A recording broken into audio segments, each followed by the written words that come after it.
estrategias, las secretarías de seguridad marcan las suyas,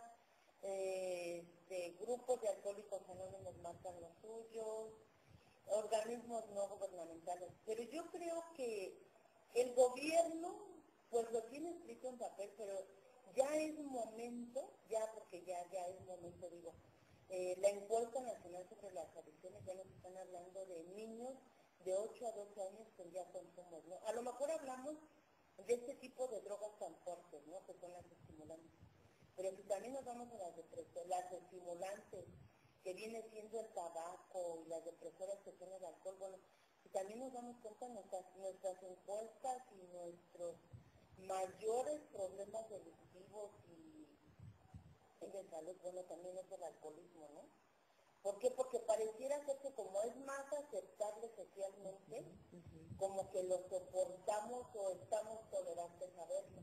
Pero esto también es un gran problema que ya traemos, ¿no? ¿Por qué? Porque antes se decía en los años 60, 70, la gente empieza a fumar cuando llega a la secundaria. Y ahorita ya empezamos a hablar de niños que ya empiezan a fumar en la primaria. Entonces yo creo que aquí más que nada, esto debe de ser educativo, ¿no?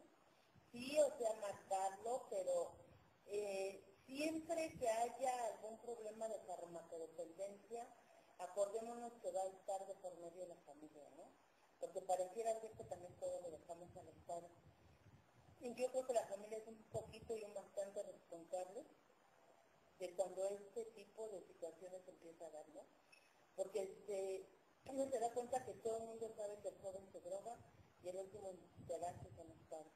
Entonces yo creo que los programas educativos tienen que empezar desde la primaria, la secundaria, y sí siempre estar muy alerta de aquellos adolescentes, de los jóvenes que tenemos, porque pareciera ser que todos vemos pero callamos, ¿no? Nos hacemos copartícipes de todos esos problemas de farmacodependencia que existen. Y bueno, ahora con estas nuevas modalidades que tenemos de los vendedores en la fuera de las escuelas, de cómo llegan y les regalan a los jóvenes para empezar a crear esa adicción, ¿no? Y empezar a sentir momentos de placer y empezar a buscar. Yo creo que aquí sí los programas deben de ir un poquito más encaminados desde la educación hacia los padres, hacia los jóvenes, hacia las mismas instituciones, pero sí hacía como que cerrar esos círculos, ¿no? Porque pareciera ser que todo está escrito en papel, pero no lo aterrizamos.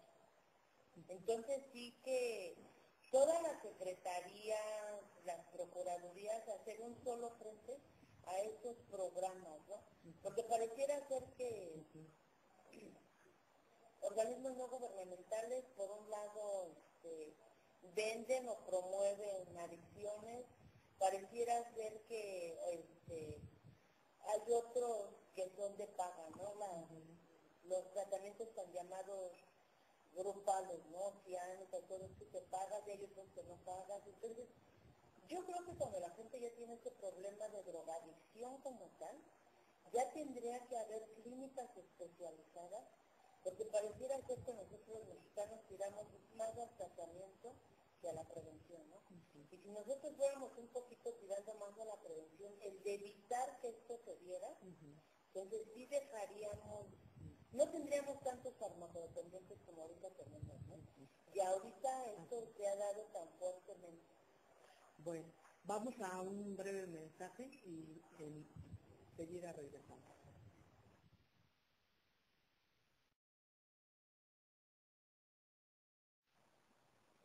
Bueno, maestra, retomando, entonces, ¿cuál es la propuesta que usted en un momento determinado plantea en esta mesa? Bueno, yo la propuesta que hago para esta mesa y para este tipo de jóvenes que tenemos y no tan jóvenes, es que ya es el momento de que haya una política gubernamental en donde ya no dejemos, porque esa es la palabra correcta, ¿no?, de que cada quien haga sus estrategias y su prevención de las adicciones por su parte. Porque vuelvo a retomar y luego reiterativa, ¿no? La Secretaría de Educación Pública tiene su programa de prevención a las adicciones. La Secretaría de Seguridad Pública la tiene, la Procuraduría la tiene, el Instituto Mexicano de Psiquiatría.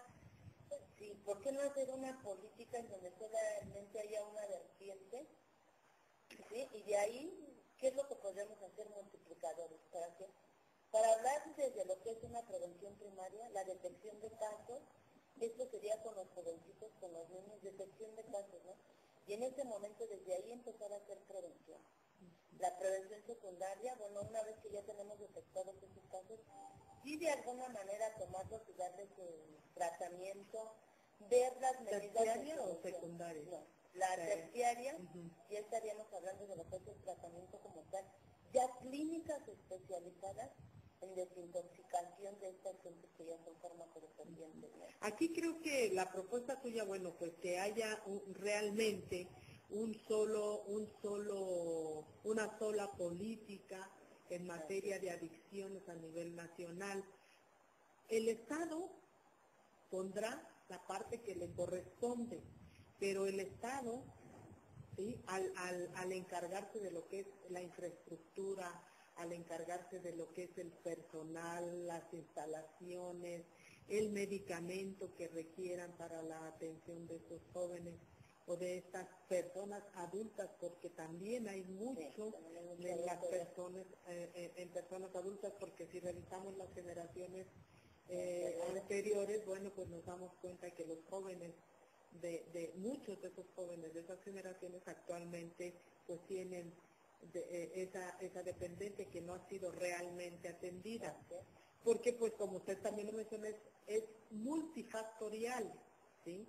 Pero también creo que la sociedad, nosotros como sociedad tenemos una gran responsabilidad para que se dé este crecimiento, este manejo de las adicciones, este manejo de esta enfermedad tan terrible, porque pues algunas matan las neuronas, como son los inhalantes.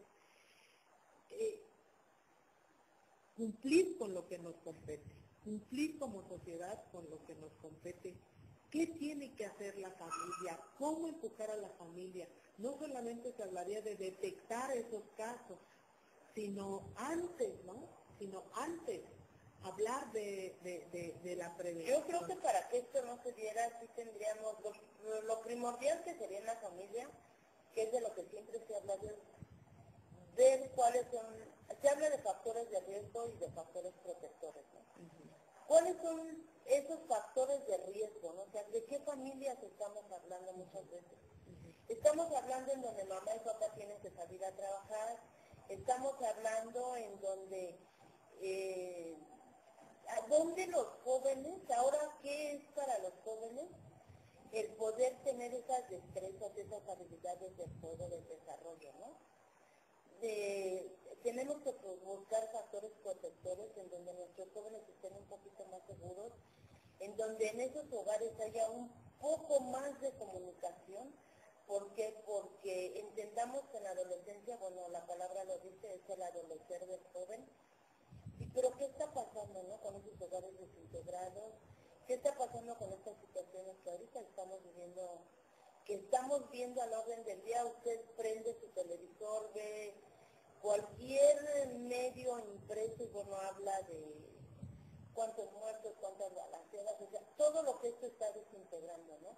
Y si ahorita día a día vamos viendo más de esto, bueno, el problema que tenemos ahorita de las drogas es tan fuerte en nuestra República Mexicana, que bueno, estamos viendo que si son, quiénes son los que matan más, quiénes son los que matan menos, qué estamos pasando con nuestros jóvenes.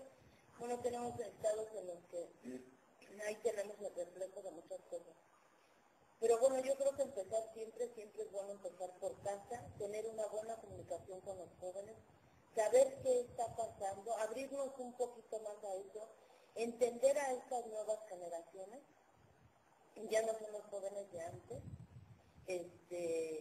sí darles un poquito más de libertad, sí estar más al pendiente de qué es lo que está pasando. ¿Por qué? Porque de repente llegan y pues nos son arrebatados por este problema del narcotráfico que tenemos en nuestra República Mexicana. Y sí esta inseguridad, ¿no? Porque ya no estamos